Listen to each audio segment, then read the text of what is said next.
പ്യാരെ ബച്ചോ ആദാബ്. പ്രിയപ്പെട്ട കൂട്ടുകാരെ,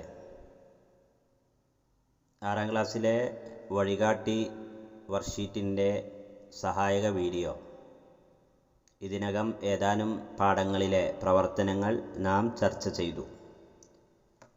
ഇന്ന് 2ാമത്തെ യൂണിറ്റിലെ ഫൂൽ ഹേ കഹാ എന്ന പാഠഭാഗത്തിലുള്ള പ്രവർത്തനങ്ങളാണ് ചർച്ച ചെയ്യുന്നത്. ഇതിലെ പ്രവർത്തനം നോക്കൂ. ബച്ചോ തസ്വീർ രംഗ് ഭരിയെ और उनके बारे में अल्फाज और जुमले लिखिए.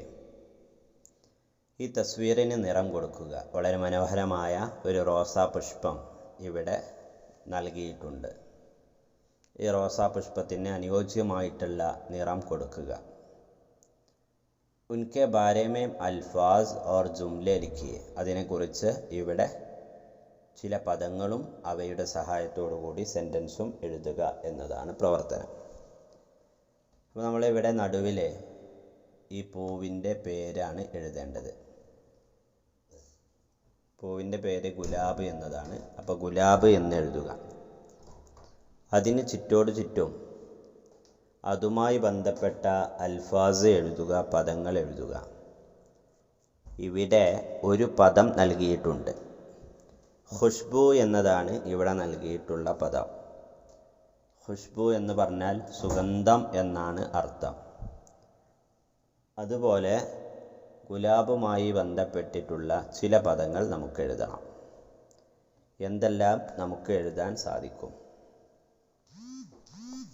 നമുക്കൊന്ന് എഴുതി നോക്കാം. എന്തൊക്കെ എഴുതാൻ പറ്റുക? ഒന്ന്, അതിൻ്റെ നിറം എഴുതാം. ഗുലാബി എന്നതാണ് ഗുലാബിൻ്റെ നിറം, അല്ലേ? മറ്റൊന്ന്, എങ്ങനെയുള്ള പൂവാണ് എന്നുള്ളത് നമുക്ക് എഴുതാവുന്നതാണ്. ഹൂബ് സൂറത്ത്. ഫൂൽ എന്നും എഴുതാം, അല്ലേ? ഫൂൽ എന്ന് എഴുതാം. പൂക്കളിലെ രാജയാണ് ഗുലാബ്, അതുകൊണ്ട് രാജ എന്ന് എഴുതാം. ഓക്കെ. പിന്നെന്തൊക്കെ എഴുതാം? രംഗ് എഴുതാം. ഈ രീതിയിൽ നമ്മൾ പദങ്ങൾ ഇതിന് ചുറ്റും നാം എഴുതുക. എഴുതിയതിന് ശേഷം ഇവയെക്കുറിച്ചുള്ള ചില സെൻറ്റൻസുകൾ എഴുതണം. സെൻറ്റൻസ് എഴുതുമ്പോൾ നേരത്തെ നമ്മൾ വർക്ക്ഷീറ്റിലൊക്കെ പറഞ്ഞതുപോലെ തന്നെ വളരെ സിമ്പിളായിട്ടുള്ള ചെറിയ ചെറിയ സെൻറ്റൻസുകൾ എഴുതിയാൽ സെൻറ്റൻസുകളിലെ തെറ്റുകൾ നമുക്ക് ഒഴിവാക്കാൻ സാധിക്കും. ആ രീതിയിൽ നമുക്കൊന്ന് എഴുതി നോക്കാം. ഒന്നാമത്തേത് അവിടെയുണ്ട്. യേ ഗുലാബ് ഹേ. രണ്ടാമത്തേത് ഗുലാബ് എന്താണ് എന്നെഴുതാം. ഗുലാബ് ഏക്ക് ഫൂൽ ഹേ. ഗുലാബ് ഏക്ക് ഫൂൽ ഹേ. ഇനി ഗുലാബ് ഏക്ക് ഖൂബ്സൂറത്ത് ഫൂൽ ഹേ. നമ്മൾ ഖൂബ്സൂറത്ത് എന്ന് എഴുതിയിരുന്നല്ലോ. അപ്പോൾ ഗുലാബ് ഏക്ക് ഖൂബ് സൂറത്ത് ഫൂൽ ഹേ. ഓക്കെ. ഇപ്പോൾ 3 വരി നമ്മൾ എഴുതി. ഇനി ഗുലാബിൻ്റെ രംഗ് എഴുതാം. ഗുലാബ് കാ റംഗ് ഗുലാബി ഹേ. ഗുലാബി ഹേ. ഗുലാബ് फूलों का राजा है. गुलाब फूलों का राजा है. ഇതുപോലെ നിങ്ങൾക്ക് അറിയാവുന്ന കൂടുതൽ സെൻറ്റൻസ് എഴുതിയിട്ട് ഈ വർക്ക് എന്ത് ചെയ്യണം? കംപ്ലീറ്റ് ആക്കണം. ഓക്കെ. അടുത്ത പ്രവർത്തനം നമുക്ക് നോക്കാം. സുനഹര ജമാന എന്ന പാഠത്തിലെ പ്രവർത്തനം. സുനഹര ജമാന സുവർണ കാലഘട്ടം എന്ന പാഠത്തിലെ പ്രവർത്തനം. തസ്വീർ ഓർ സെ ദേഖിയെ ഓർ തെഹ്വാറോं के नाम लिखिए. ചിത്രങ്ങൾ നിരീക്ഷിച്ച് ആഘോഷങ്ങളുടെ പേരെഴുതുക. ചിത്രങ്ങൾ നിരീക്ഷിച്ച് ആഘോഷം ഏതാണെന്ന് മനസ്സിലാക്കിയിട്ട് അവയുടെ പേരെഴുതുക. ഇവിടെ 4 ചിത്രങ്ങൾ നൽകിയിട്ടുണ്ട്. ഈ 4 ചിത്രങ്ങൾ ഏത് ആഘോഷവുമായി ബന്ധപ്പെട്ടതാണ് എന്നതാണ്. ഇത് ചിത്രം നമ്പർ 1, 2, 3, 4. ഏതെല്ലാമാണ് ചിത്രങ്ങൾ? ഒന്ന് നോക്കി ആഘോഷം ഏതാണെന്ന് മനസ്സിലാക്കൂ. എല്ലാവരും മനസ്സിലാക്കിയോ? എന്നാൽ ഒന്ന് എഴുതി നോക്കാം നമുക്ക്, അല്ലേ? നമുക്ക് എഴുതി നോക്കാം ഏതൊക്കെയാണ്. ഒന്നാമത്തത്, യെസ്, ഓണം എന്ന് എഴുതിയവരെ റെഡിയല്ലേ? ഓണം എന്നാണ് ഒന്നാമത്തേത്. രണ്ടാമത്തേത് ദീപാവലി. ദീപാവലി എന്നതാണ് രണ്ടാമത്തെ ആഘോഷം. താഴെയുള്ള മൂന്നാമത്തേത് ക്രിസ്മസ്. നാലാമത്തേത് ഈദ്. ഓക്കെ, 4 ആഘോഷങ്ങൾ, 4 ചിത്രങ്ങളാണ് നമ്മൾ കണ്ടത്. അത് ഏതൊക്കെയാണ് എന്ന് നമ്മളിപ്പോൾ മനസ്സിലാക്കി. ഇവ പേര് ഇതിന് താഴെ എഴുതുക. എന്നിട്ട് പസന്ദീദ തെഹ്വാർ കെ ബാരെ മേ ജുംലെ ലിഖിയെ.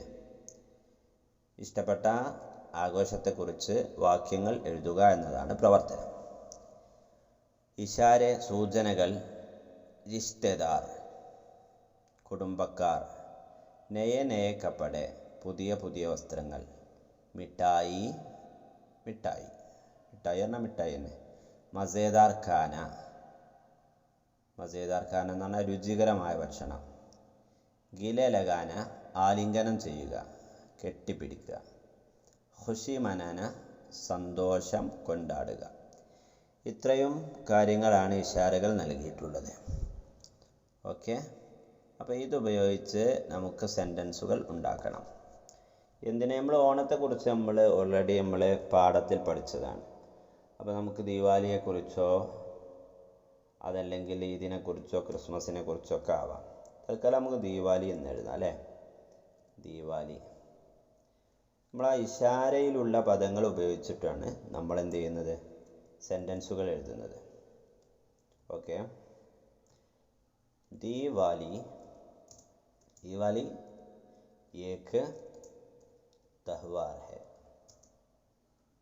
ക്ലിയർ അല്ലേ? നിങ്ങൾക്ക് ദീപാവലി അല്ല, നിങ്ങൾക്ക് ക്രിസ്മസ് ആണ് എഴുതേണ്ടത് എന്നുണ്ടെങ്കിൽ ദീപാവലിക്ക് പകരം നിങ്ങൾ ക്രിസ്മസ് എന്നാക്കിയാൽ മതി. ഈദാണെങ്കിൽ ഈദ് എന്നാക്കിയാൽ മതി. ബാക്കി അതുപോലെ എഴുതാം, അല്ലേ?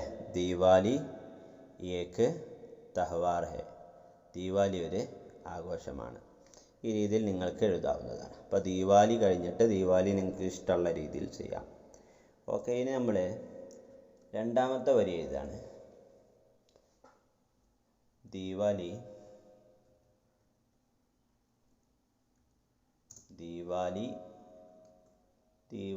के दिन.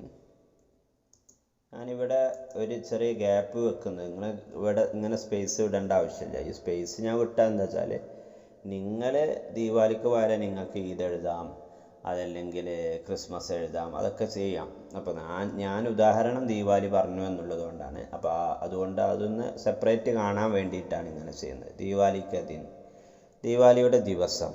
ഇനി ഇതിലെന്താണ് ഇഷാരകളുള്ളത് നോക്കാം. ഓക്കെ, നയ നയ കപ്പട എന്നുള്ള ആ ഇഷാരയാണ് ഞാൻ ഇപ്പോൾ ഉപയോഗിക്കുന്നത്. ഈദ് കെ ദിൻ അല്ലെ ദീപാവലിക്ക് ദിൻ നയെ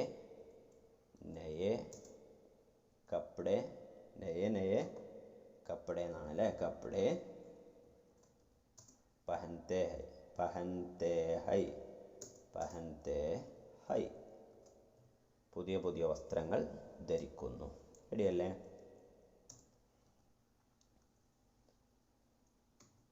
ഓക്കെ, അപ്പോൾ രണ്ടുപേരും നമ്മൾ എഴുതി.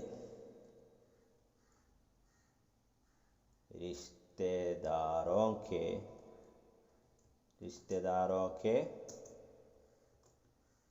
घर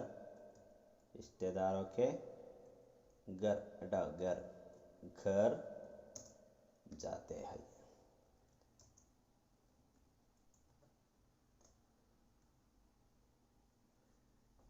घर जाते हैं, रिश्तेदारों के घर जाते हैं. റിശ്തേദാറുകളുടെ വീട്ടിൽ പോകുന്നു. ഓക്കെ, റിശ്തേദാറോं के घर जाते हैं. മിഠായി ലേക്കർ ജാത്തെ ഹെ, അങ്ങനെ എഴുതാട്ടോ, മിഠായി ലേക്കർ ജാത്തെ ഹെ. അപ്പോൾ ആ ഒരു ഓപ്ഷൻ അവിടെ കിട്ടും. പിന്നെ ഗർമേ എന്തായിരുന്നു? ഗർമേ മസേദാർ ഖാന തയ്യാർ करते हैं. ओके, मज़ेदार खाना तैयार करते हैं. എന്ത് ചെയ്യുന്നു? ദീവാലി ദീവാലി ഖുശി സേ ഖുശി സേ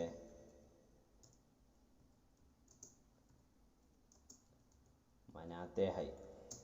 ഓക്കെ, ഈ രീതിയിൽ നമുക്ക് എഴുതാം അല്ലേ. പിന്നെ അപ്പസ്മേ ഗില ലഗാത്തെ ഹെ അങ്ങനെ എഴുതാം. അങ്ങനെ ഒരു ഓപ്ഷൻ അവിടെ ഉണ്ടല്ലോ, അത് വെച്ചിട്ട് അങ്ങനെ ചെയ്യാം. ദീവാലി ഏക്ക് തഹ്വാർ ഹെ. രണ്ടാമത്തെ വരി ദീവാലി കെ ദിൻ നയെ നയെ കപ്പടെ പഹൻത്തെ ഹെ, പുതിയ പുതിയ വസ്ത്രങ്ങൾ ധരിക്കുന്നു. റിഷ്തേദാറോं के घर जाते हैं, ബന്ധുക്കളുടെ വീട്ടിലൊക്കെ പോകുന്നു. മിഠായി ലേക്കർ ജാത്തെ ഹെ, മിഠായി വാങ്ങിയിട്ട് പോകുന്നു. ഗർമേ മസേദാർ ഖാന തയ്യാർ കർത്തെ ഹെ, എല്ലാ വീട്ടിലും രുചികരമായ ഭക്ഷണങ്ങൾ തയ്യാറാക്കുന്നു. ദീവാലി ഖുഷി സെ മനാത്തെ ഹെ, സന്തോഷത്തോടു കൂടി ദീവാലി കൊണ്ടാടുന്നു. ഈ രീതിയിൽ നമുക്ക് എന്ത് ചെയ്യാം? കാര്യങ്ങൾ വർക്ക്ഷീറ്റിലെ ഈ സെൻറ്റൻസുകൾ തയ്യാറാക്കാം. ദീവാലിക്ക് പകരം നിങ്ങൾക്ക് ഇഷ്ടമുള്ള ഈദിനെക്കുറിച്ചോ അല്ലെങ്കിൽ ക്രിസ്മസോ ആ രീതിയിലൊക്കെ നിങ്ങൾക്ക് ചെയ്യാനാവും. ബാക്കിയുള്ളതിൽ വലിയ മാറ്റങ്ങളൊന്നും ഉണ്ടാവില്ല.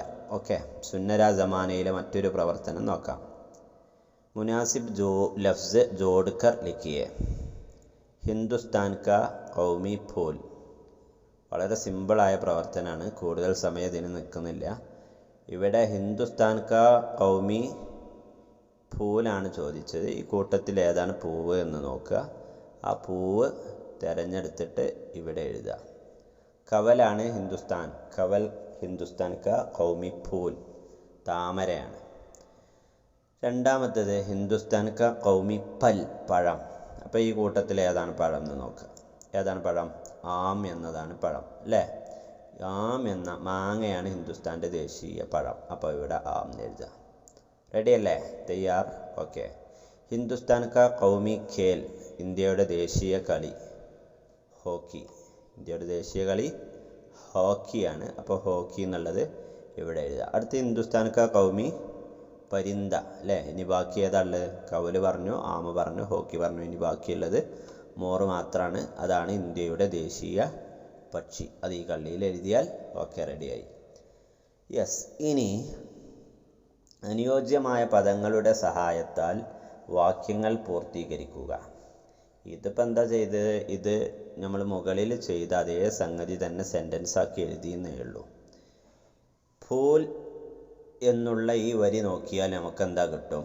ഫൂൽ എന്നിവിടെ കണ്ടില്ല നിങ്ങൾ? ഇവിടെ ഫൂൽ എന്ന് കണ്ടു അല്ലേ. ഇവിടെയും ഫൂൽ എന്ന് കണ്ടു. അപ്പോൾ ഇവിടെ ഫൂൽ എന്നാണെങ്കിൽ ഇവിടെ നമ്മൾ എന്താണോ പൂരിപ്പിച്ചത്, ഇവിടെ നമ്മൾ പൂരിപ്പിച്ച ഇതേ കാര്യം ഇവിടെ എഴുതിയാൽ മതി. ഓക്കെ, അത് സെൻറ്റൻസിലേക്കാക്കി മാറ്റി എഴുതി എന്നേ ഉള്ളൂ. ഇപ്പോൾ ഹിന്ദുസ്ഥാൻ കാ ഖൗമി ഫൂൽ എന്നുള്ളിടത്ത് പൂരിപ്പിക്കാനുള്ളത് ഖവൽ എന്നതാണ്. ഖൗമി പൽ എന്നുള്ളിടത്ത് ആം എന്നതാണ്. അടുത്തത് ഖൗമി ഖേൽ എന്നുള്ളിടത്ത് ഹോക്കി എന്നാണ്. ഖൗമി പരിന്ത എന്നുള്ളിടത്ത് മോർ എന്നതാണ്. ഈ രീതിയിൽ വളരെ സിമ്പിളായി എഴുതാവുന്ന ഒരു പ്രവർത്തനമാണിത്. അപ്പോൾ എല്ലാവരും നന്നായി ഈ പ്രവർത്തനങ്ങളൊക്കെ ചെയ്യുക. ഓക്കെ, ശുക്രിയ. ഖുദാ ഹഫീസ്.